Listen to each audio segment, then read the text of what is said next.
Now I'm just going to explain all about water quality for you.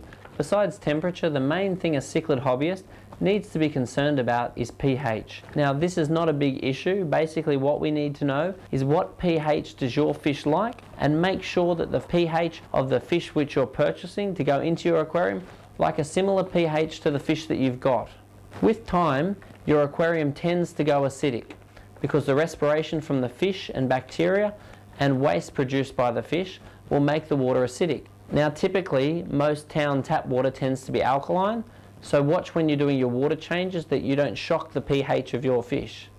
There's many commercially available buffers on the market which will help you maintain a high pH or a steady pH, and the introduction of any corals, shells, coral sand, shell grit, anything calcium carbonate based will help to make sure that you do maintain a nice high pH.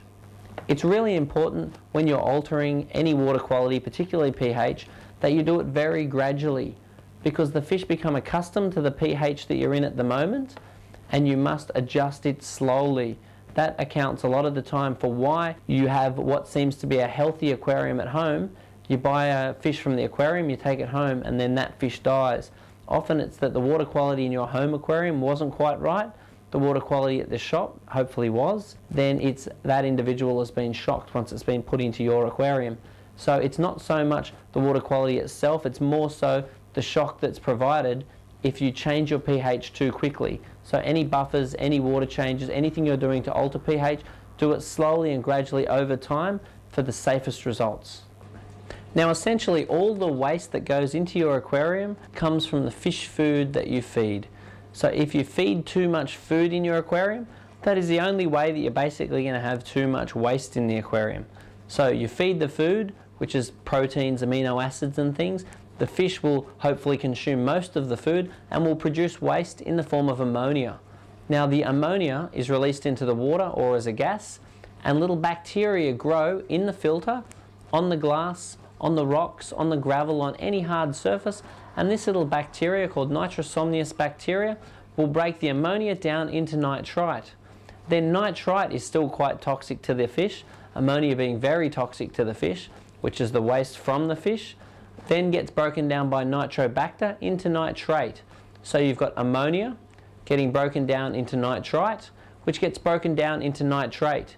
Ammonia and nitrite are the higher level wastes, which are very toxic to your fish. Nitrate is not as toxic to the fish.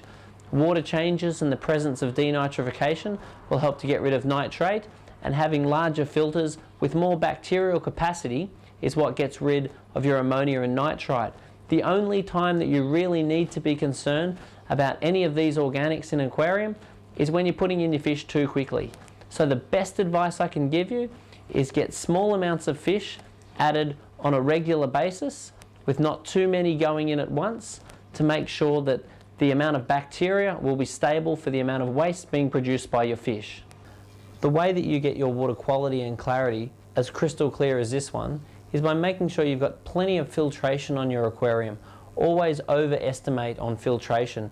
With cichlids you're going to have a lot of fish in the aquarium, so you need to be able to cater for a lot of waste. So have a lot of filtration. Make sure you always wash your filter material in water from the fish tank, not water from the tap, and don't overfeed. So if your water is a little bit cloudy, one thing to try is adding some of the bacterial agents which are available on the market, which increase the amount of bacteria in the aquarium, which will break down any organics and help to clear the aquarium.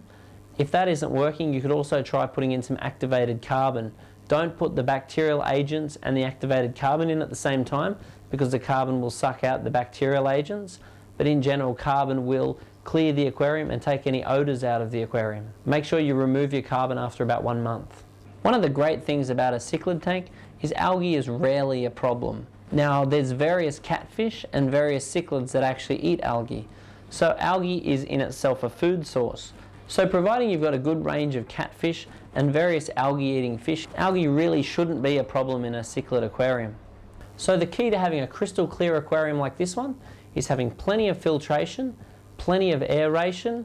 Don't clean out your filter material with tap water, clean it with water from the fish tank, and don't overfeed your fish or have your lights on for too long a period of time.